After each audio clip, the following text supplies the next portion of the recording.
Hi guys, welcome back to our channel TechTube. In today's video, I'm going to show you how to add music and edit video in a TikTok from your PC. So, without further ado, let's jump right into the video. Firstly, log into your TikTok account. After that, what you want to do is click on this upload button which is on the top right corner of your screen. You will be directed to the TikTok studio where there will be option to upload a video. Just upload the video that you want to edit and add music.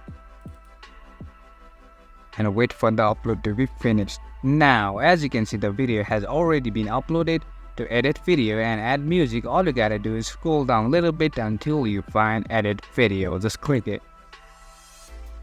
Now, you can edit the duration of the video.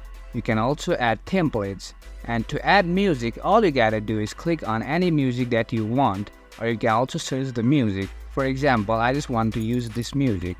Just click it and edit video and click on save edit.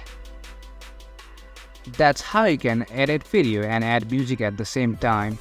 That's it for today guys. If you find this video helpful, then don't forget to give thumbs up, comments and feedbacks will be appreciated. Subscribe to our channel and don't forget to hit the bell icon so that I can come up with new videos like this. Until then, have a great time and thank you for watching.